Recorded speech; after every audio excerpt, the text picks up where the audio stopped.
So in this video, we're going to talk about the distinction between extroverted and introverted types in Myers-Briggs. And it's probably different than you think. So I'm going to clear up a pretty massive misconception that I used to hold and that you probably hold too. Stay tuned.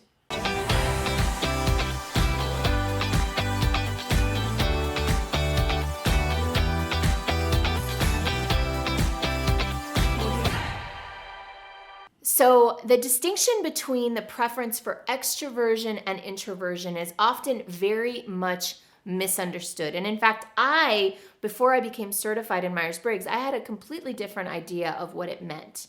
I used to think that extroversion meant that someone was social and loved being around people. And I thought that introverts were shy and kind of had a little bit of a judgment attached to them, thinking that it was better to be an extrovert versus an introvert. Now, of course, as I've gotten more educated, as I've learned about Myers-Briggs and got certified, I realized that that's not the truth at all. And in fact, as with every Myers-Briggs type preference, they are both neutral. Neither is better, neither is worse. Now, keep in mind that there are some preferences that serve us better in certain jobs, in certain situations, but that's for each person to figure out for themselves. So my goal in sharing this information with you and in using Myers-Briggs is really to help people align what they do with who they really are at their deepest level. It's not to have people try to fix themselves or change themselves, but rather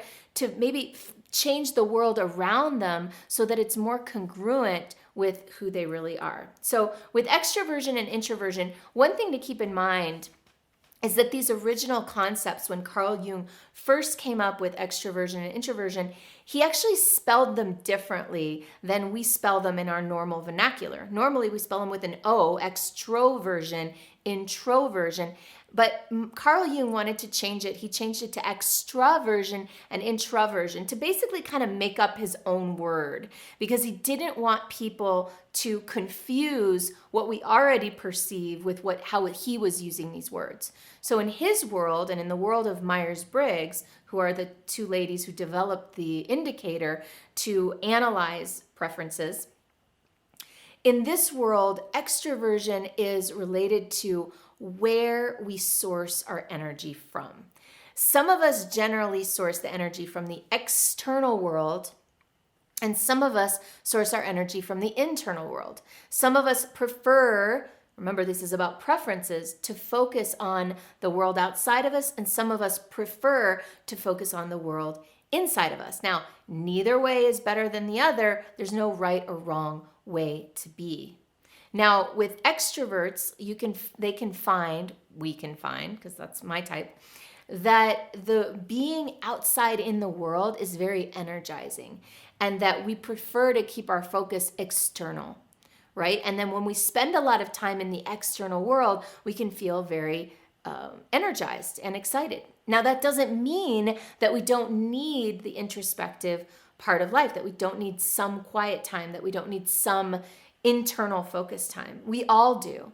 And it does mean that given the choice between one or the other, given the choice to go out most likely or stay home, we'll probably choose to go out. Given the choice to travel and explore the world or stay put, we'll probably choose to travel and explore the world. Now, that doesn't mean that introverts don't like to be with people or that they don't like to travel and explore the world. It simply means that even when they're doing these activities, that they have an internal focused, a more introspective approach. So whereas an extrovert might be out in the world and paying attention to everything going on, the introvert might be out in the world and focusing on how they're feeling or thinking what's going on inside. They might be getting inspired internally. So keep in mind that there are a lot of different ways too that extroversion and introversion express themselves depending on your other three type preferences, and that's called type dynamics, and we're not going to go into that here, but you can watch my other video about understanding your Myers-Briggs results,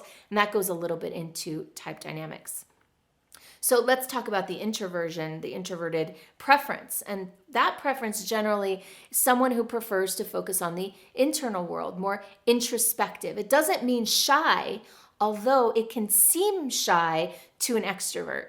right? So there's a really interesting thing that happens too when extroverts and introverts get together, right? The extrovert might think that the introvert is shy or withdrawn or not present because the introvert is internally focused. And the introvert might perceive sometimes the extrovert as being very expressive and very out there and very sometimes kind of wild, right? So it's really interesting how the types interact with each other and perceive each other and sometimes make judgments about each other because they simply don't know what it's like to be in the other person's shoes. So speaking of judgment and how we can sometimes not perceive each other in the most generous way, Nate, who's right here behind the camera with me, asked me to share with you that in the past, he has perceived high extroverts as being kind of obnoxious, right? And so just keep in mind that that's a judgment that we're imposing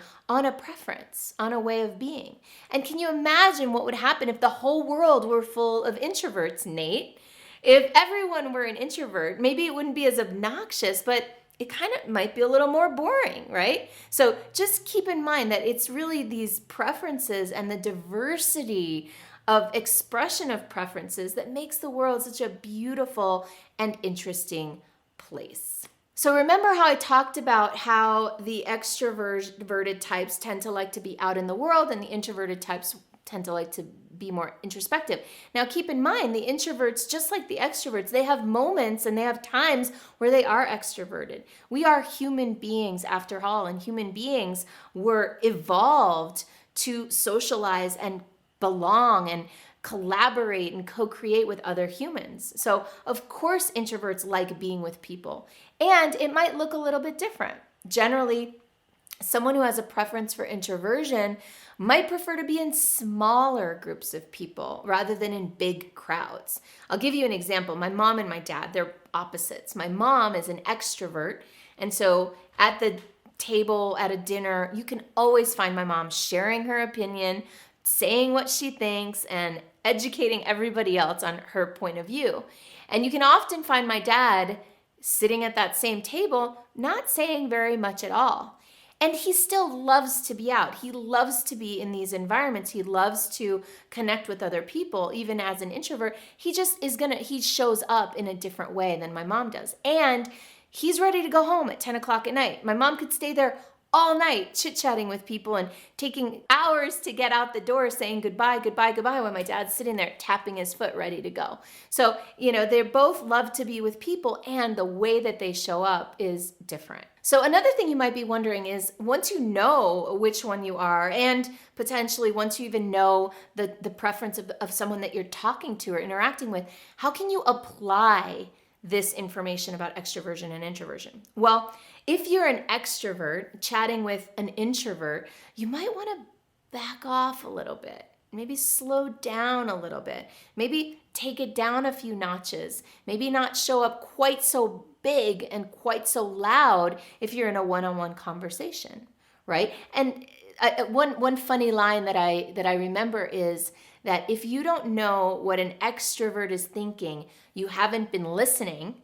And if you don't know what an introvert is thinking, you haven't asked. So this is great information, right? So the extrovert is expressing and sometimes not listening as much. So for an extrovert, another thing to do would be to ask questions of the introvert. Give the introvert something to come and share about. Like, invite them into the conversation rather than just expressing.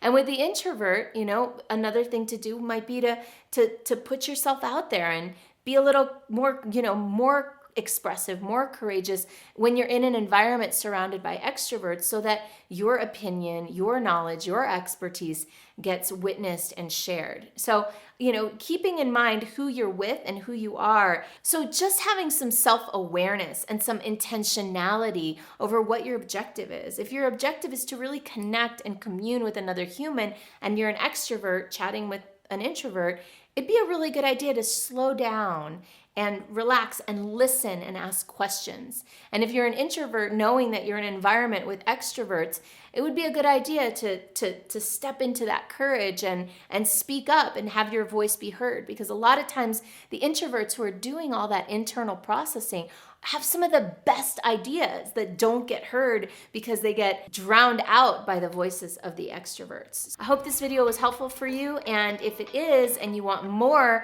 juicy content, then I have something really special that'll help you grow your business so that it's aligned with who you are and what you really love to do and with your personality type, so that it's aligned with your purpose and so you can make an impact and contribute to the world, and also so that your business can be more lifestyle friendly, more stable, more sustainable, more enjoyable, and have more freedom of time and money. If that sounds good to you, then go ahead and download my Monetize Your Magic playbook at the link below, and I hope that you enjoy it.